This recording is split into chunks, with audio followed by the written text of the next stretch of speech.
Hello everyone, welcome to another video. I'm going to be showing a sort of collection of games I played on Thursday. Instead of playing one match, which is about 45 minutes with, 60 minutes with a 15-second increment, it was actually a sort of a rapid play tournament with, I think, 10 minutes plus 5-second increments. 6 games were played in a Swiss setup. So the first game I played was against a 1900 player. I was white, I chose e4. c5, knight f3, and then e6. This system has become fairly popular, and I never quite know the best way to play against this. c3 is one move. Bishop c4 I've seen a few times. It might be the hillbilly attack, possibly. But I play d4, the main line, going into a Sicilian French hybrid. Knight f6, knight c3, and the annoying move bishop b4. I believe that e5 is actually the best move for white in this line, and there's quite a lot of theory on it, but I thought I could maybe get my opponent out of their book with bishop d3. This definitely gives black equality, I think, after possibly knight c6, or castling straight away. But instead, the move e5 is played, leading to a kind of possibly Alaska Pelican if I play knight to f3. Knight b5 is quite common in systems that are Sicilian after e5. You play knight d/b5 to go knight d6. But here I thought knight f5 was a useful move, aiming at g7, and also having my knight able to go back to e3 if I need to control the d5 square. Black castles, and I don't want to be pinned any longer, so I castle as well. And unfortunately black decides to play d5, which possibly just about holds it after my move knight takes. I think black may be able to play bishop takes f5, and then if I take the bishop, then they take my pawn, and if I take the knight, they take back, and then I take the bishop. And I suspect I'm quite a bit better, but maybe not winning yet, because my pawns are doubled. So my extra pawn is the c pawn, but if black can win the f5 pawn with, say, knight c6 to e7, maybe then it's becoming okay, but I still don't like this for black. Instead, though, they took, and unfortunately did not see my tactic with knight e7. This will pick up the queen, because even though black can capture the knight, looking like it's one for free, I take on h7 with a discovered attack. Black must take my bishop, and then I capture this queen, and I'm clearly ahead. So round 1 was over for me, then I had to wait a little bit and got to round 2, playing against a slightly stronger player who is playing an e4 setup. I tried to get him out of his book moves with knight c6, but after knight f3, which is less ambitious, let's say, than d4, I take it into a main line opening. Scotch is played, and Scotch Gambit, which I've had a lot of experience playing against. Knight takes d4, and I used to play bishop c4 as white quite a while ago, and I very rarely bring it out, but I can't fully remember black's best option. It could be knight f6, and then e5 d5, but I thought that bishop c5 was interesting, and often here I've castled when I've played white, with ideas of rook e1, or bishop g5 very soon. But instead he played c3, and I then realised that if I take, this could be really awkward for me after possibly even bishop takes f7, king takes, then queen d5, and I lose back the bishop. And okay, maybe it's not that bad for me, but I don't really want to be in this kind of position against somebody who has the initiative, and also I want to keep the game under control because I should win if I can avoid losing tactically. So I tried knight f6, hoping we could go into the main line gioco piano with knight c3 and knight takes e4 castles, and I know the main line theory after bishop takes c3, d5, bishop f6, pawn takes, and this is fairly comfortable for black. But instead, he castles now, gaining a tempo essentially. So now if I allow c takes d4 next turn, it could be ugly. And I think knight takes e4 is a move, but I can't fully remember the theory here. I tried d3, which apparently is awful. It's similar to an idea seen in the Smith-Morra gambit, where you give back the pawn, but you prevent white developing most actively with knight c3s. They can't do it now. Then e5 was played, and I think here I made a mistake. I think I have to go d5, but I really didn't like that idea in the game because of pawn takes knight, pawn takes bishop, and then pawn takes g7, and I was afraid I would get mated. But I always had bishop e6, which is, for some reason, was a blind spot. Knight g4 was not a very good move. Bishop f4, I castled, and I got hit with h3, and I then realised that this was really bad for me. I thought knight takes f2 might have given me some compensation, but the problem was that after my move d5, I think just taking en passant is absolutely fine for white. Bishop takes d3 though is also a strong move, and I don't really have a lot of compensation. I mean, I'm 2 pieces down for a rook, but my pieces are not active. So unfortunately for me, I had to play f6, hoping that my rook is lined up with the king and the bishop on f4, possibly giving me some time to go for the king. Queen c2 was played, which I think is a mistake. Possibly white should just play e6, maybe, or pawn takes pawn, not giving me as much initiative. But pawn takes. Bishop h7, again, it looks ugly for black, but white's starting to get a bit stuck. Their 2 bishops are not in the right places. After bishop g3, I have e4, which attacks the pinned knight and also interferes with the queen defending the h7 bishop. So he has to take, I think, to win 2 pawns for the piece. But then after my move bishop f5, I think I'm fine here as black. My king is a bit weak, but there's no real way to get at him. And I am the exchange up, only a pawn down. So possibly it's not that amazing for black. But it just felt good. It felt easier to play. Knight d2, and then I decide queen c5. I want to prevent the king going to g1, where it has an escape route on h1, and it will be safe.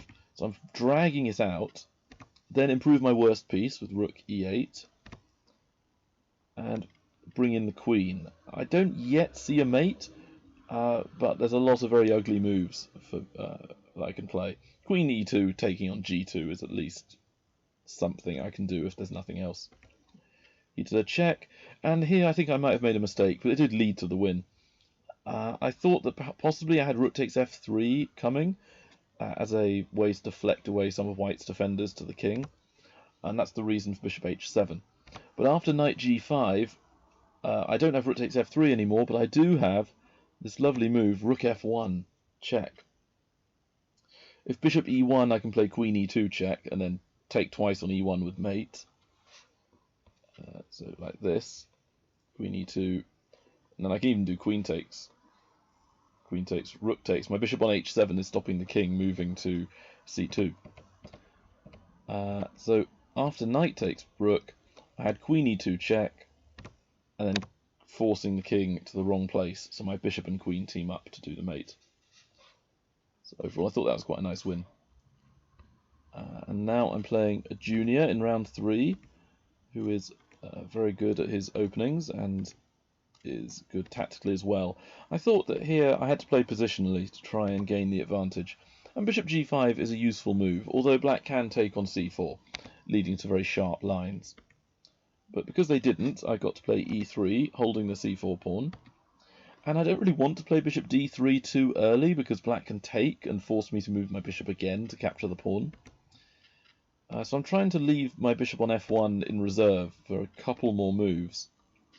And I think here black made a mistake. I've seen b6 be played a couple of times. D takes c4 is also a move. And I think maybe rook e8 is also possible. But knight b6 I'm not really sure of because c5 forces concessions. Black either has to play knight c4 and then get kicked all over the board with b3, and their knight could easily get trapped, or play back to d7, and this gives me enough time to reinforce my position with bishop d3 and then play b4. And I was expecting the move he played, a5, and I remember seeing a game of, I think it was Carlsen Anand in the first World Championship match where Carlsen became champion. And they got to this position, and the move b5 was incredibly effective, with the idea of white putting a pawn on c6. So after he took me, I played c6. Black's not even winning the pawn, because I have knight takes b5, and I'm aiming at c7 here. Knight a6, preventing pawn c7 from fully being winning. Castles, knight b4. So my opponent has managed to get the bishop pair off me and get my favourite bishop off. But to be honest, my pawn on c6 is so strong. I'm not sure that black has anything close to equality yet. And apparently knight e5 is best for white here. I'd missed this, how strong this was. Instead, I thought it was best to improve my rooks and put my other rook on f1 over to either b1 or c1. But it's a nice move, rook c7, blockading the pawn, and I can't take because my knight's pinned to my queen. Rook fc1, and he plays the move rook c8, so I've wasted a bit of time. Black is almost paralysed though, there's not much black can really do. Knight e4, trying to trade pieces, and then I had this move, c7, which again leads to an awkward position. I think I have several moves that win. Rook takes c7 doesn't look very good because I can do several good moves here after rook c7. So he plays queen e8, bishop e7, queen takes, and yeah, apparently knight c6 is a blunder or a mistake, but I really liked it because if obviously if rook takes knight, then so rook takes pawn, I just take the queen with the knight check, and if queen takes, I actually have queen a3. And my threat is knight e7, doing a discovered attack on the queen, attacking the rook with a fork, and I'm also threatening knight takes c7. So I have too many threats. Knight e7 is minimum winning material. So queen e8 was played. Now queen a3, threatening knight e7 again. Rather desperate move, knight c5, unfortunately leading to a win for me. Because even though he captures the c6 knight, I take on b6. My pawn on c7 is still immune from capture. The longer the game goes on, the more powerful it becomes. So knight d6 here, winning the exchange. King h8, just sort of trying to stay safe. Takes. And then rook b2. I'm attempting to go rook b8 and get rid of the black rook and make a queen. So queen a7. Then queen e7, just making sure my pawn will not be captured.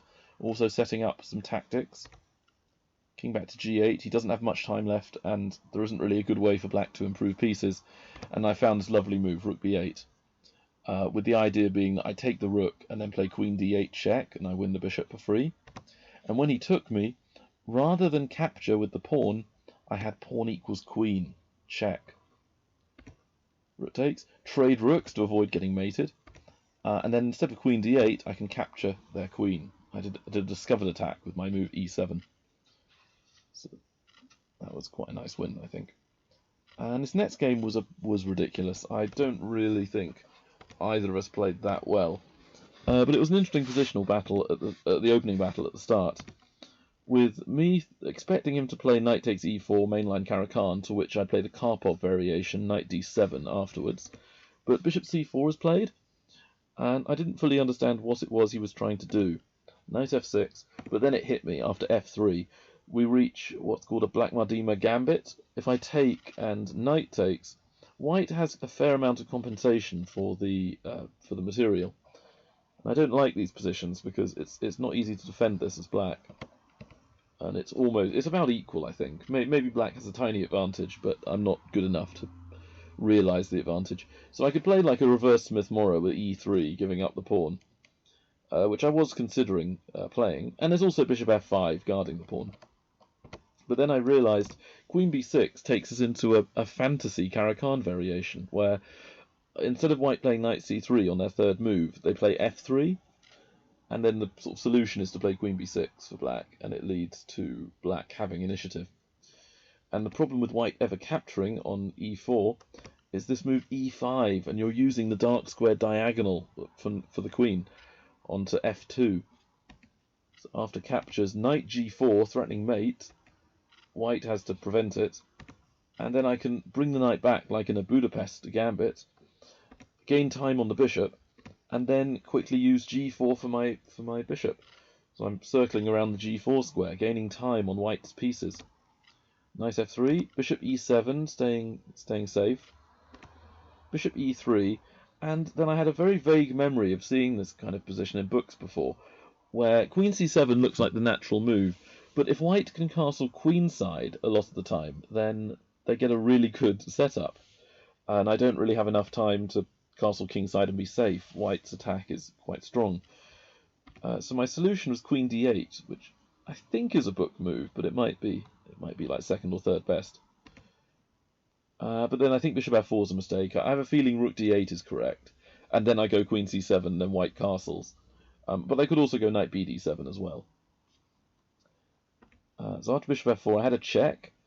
If pawn g3, they lose their knight, and if the king moves, then that's good for me. No castling rights.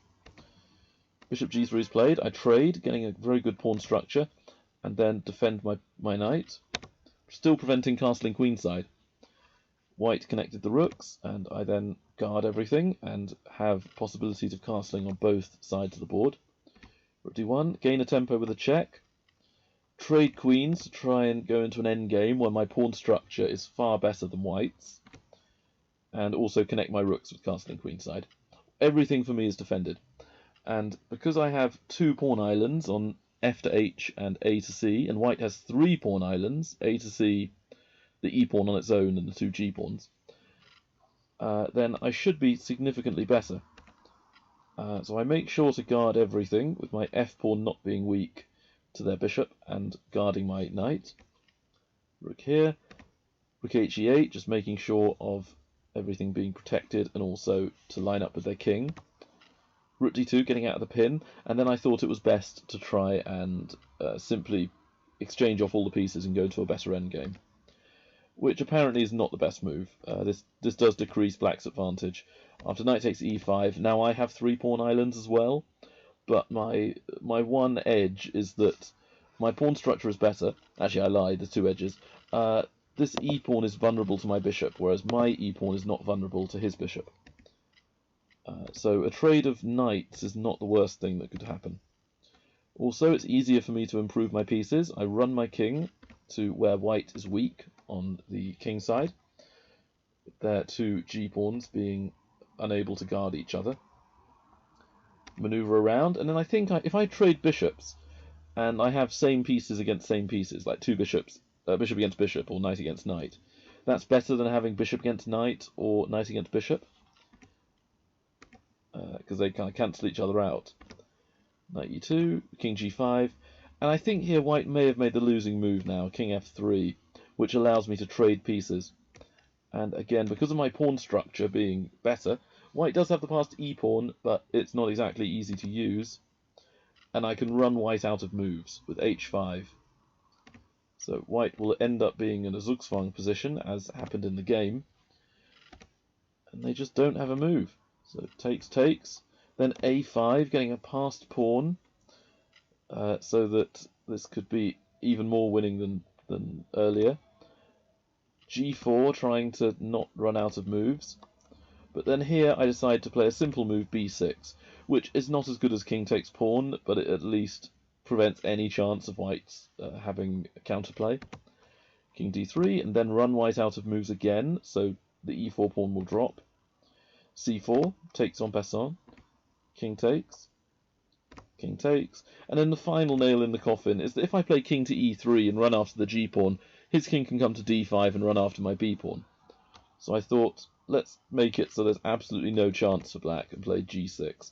Force the king backwards, and then my king can run after the g-pawn, and they'll be even slower than before. So I will win by promotion at the end.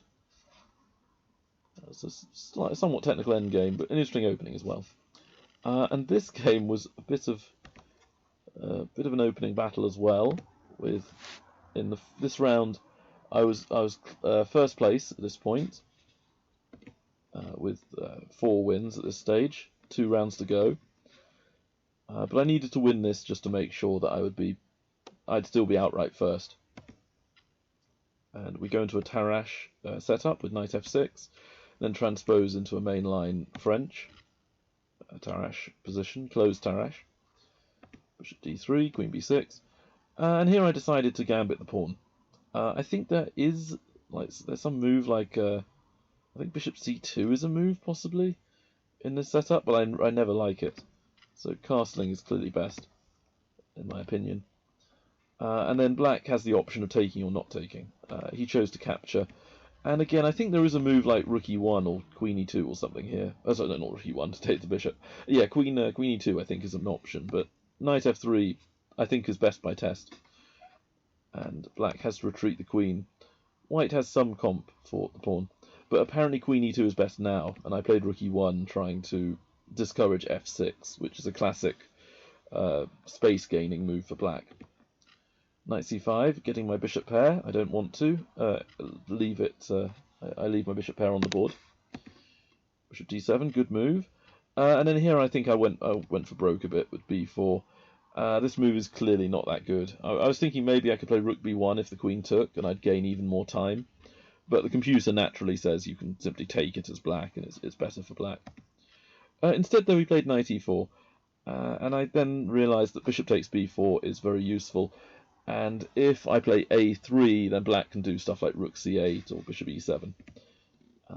Therefore, I won the pawn back at the cost of my bishop pair. Bishop c6, and I gained a tempo with bishop e3 to keep myself developed. Queen c7. I was really hoping at the time that queen b5 would be played to try and win the pawn back, but then after a4, queen d5, rook d4, black I think can resign because the queen is trapped. But he played queen c7, then pin, and then he found this interesting move which actually takes away a lot of my initiative, but it does still give me a very small edge. He found bishop takes f3, which I'd missed. Rook takes, bishop takes, rook takes, and then I think here he made a mistake, although funnily enough he thought he was a piece up for a few turns, because bishop takes f3 was capturing a piece, and then he sort of thought we both traded queens, but he forgot that he was losing the bishop back on d1 when I took back. So it was a sort of optical illusion, or just a momentary lapse.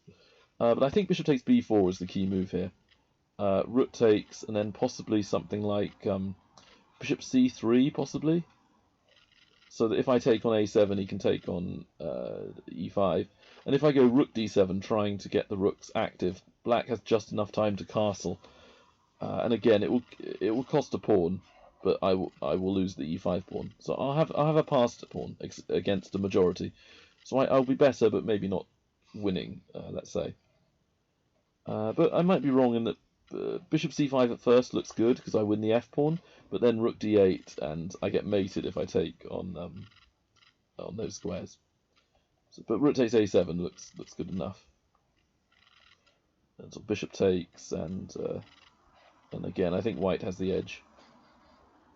So yeah, this looks very good for white.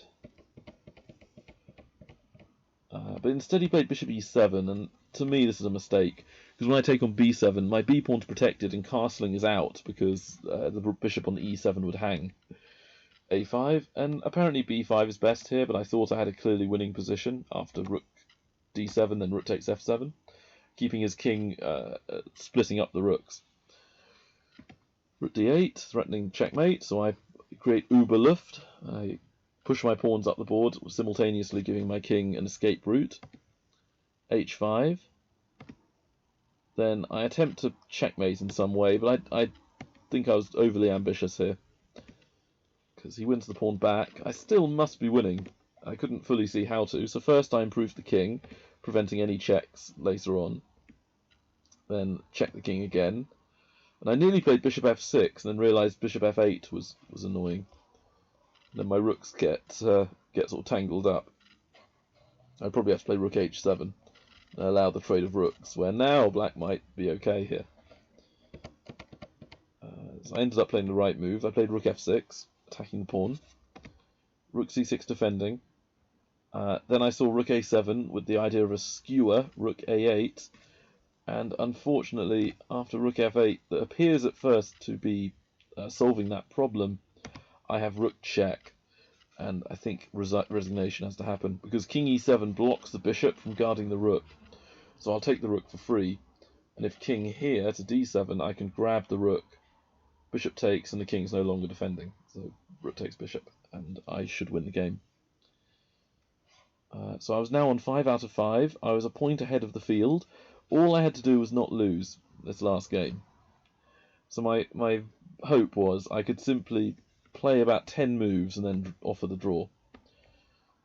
I played a Caro-Kann with bishop f5 in the advanced Caro. Knight f3, e6, bishop e2, knight d7. I was essentially playing on autopilot here. And castling, I think I make a big mistake here, actually, which makes it so I can't offer the draw. I believe, if I look on a book, I'm sure this position has happened quite a lot of times. Yeah, knight e7 is correct. With the idea being that you can play c5 and knight c6, like in a French. But I believe bishop g6 is the move I've seen played by either John Nunn or some other sort of English grandmaster, maybe Arkle. But I played c5, which is too early.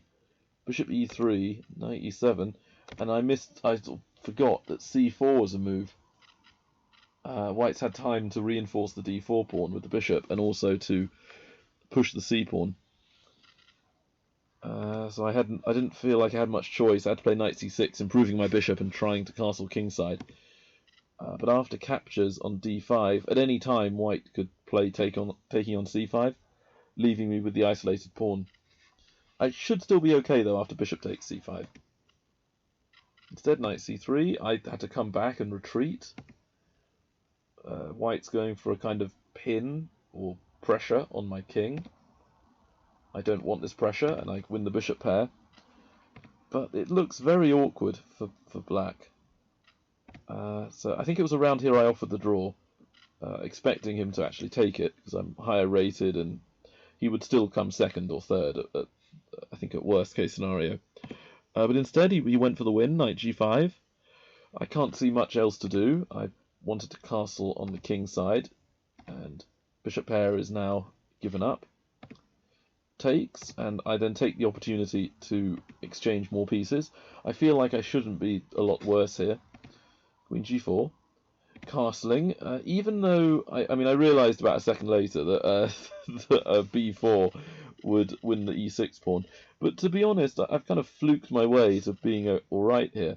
It's b4, knight d3, queen takes pawn, and then possibly just king h8. And I think I might be alright, because knight takes d5 at first looks good, because you're going for this pawn, and I can't take it because I lose the queen. But then after queen d4, the knight's going to have to move, I think, to avoid being taken by the pawn, or white's going to have to take here. But now suddenly knight takes f2, and it's now becoming awkward again for white. So, possibly I'm okay here.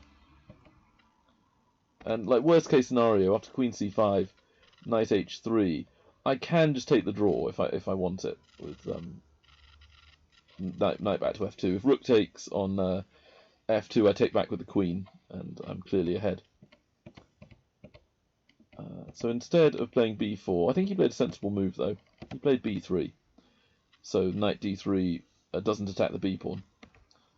Then I prevent queen e6 with rook to attack the pawn. He attacked.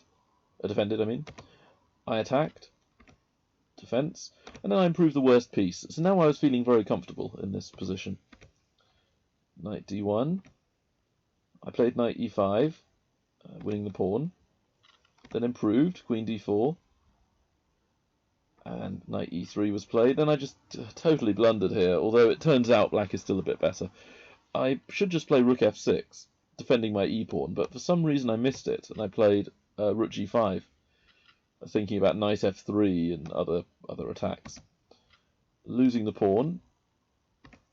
f4 was played, and I looked for a second at rook takes f4 before realising queen e8 is mate. So knight d3, and I was hoping for a trick with this move. If pawn takes, I can capture the rook, and then the knight can't take because the pin. then when king takes, I have queen a1, which is horrible. And I think knight d1 is forced. I take, rook takes. And I was thinking here that I could simply trade to an endgame, because it's a king and pawn setup where I've got this passer on the d file, so I should win this game. Even though white's got an extra pawn on the king side, they're doubles, so they can't really break through. But he saw it, which is impressive. It's hard to see when you're defending. So queen e7, I improve. Rook f5. The knight again is pinned. It cannot capture my rook. So now he ran with this move. And I very nearly blundered. Rook takes f4. Terrible move. Queen f8 is winning. It's mate in 2. So I played the sensible rook f7. Then knight f4 this time. And knight c2, attacking my queen. I attack everything. I thought I was winning here, but then rook f2 somehow is holding the position. And I thought the h6 was a sensible option. Knight b4, queen e4, protecting the knight, making sure there's no tactics on me. And actually, there's a funny move here. I was looking at rook takes f4 with the idea that if rook takes, queen takes f8, rook takes, and then rook takes. But I then realised that after the king goes to h7, I'm attacking both the knight and also threatening mate on these two squares. So white's going to lose back the piece. Instead, he played a more sensible option. After knight b4, here, he played knight c6, knight d3. And again, queen takes f8 is actually the best move for white, winning 2 rooks. But I do have initiative, so I think I'm still ahead. But that would have been a lot more tricky for me to have to face. We took. He still can't take my rook because of mate on the back rank. So check, king h7. Rook a1 escaping. I come in, threatening mate on g2. He goes for it. And then I had rook takes here, leading to mate. And he was so low on time that he then lost. The point of this move is that if the rook does not take, I do a discovered checkmate. Rook takes is forced. Knight f2 using the pin. King over, and then my final move will be queen e1 and checkmate. So I was actually happy with the draw, but it just so happened that because he didn't take it, and he was low on time, it sort of led me to winning. So I got a perfect score, 6 out of 6. There was, I believe, I think there was 1 player or 2. No, I don't think there was. I think the next highest score was 4.5 out of 6. So the player that I faced in round 5, the previous game with the rooks and bishop in the end game, he came second, I believe. So it was a good tournament. There were over 40 players in the event, and a lot of 2,000 plus opponents for me to face off against. So I hope you enjoyed the analysis of those games, and see you in the next video. Bye.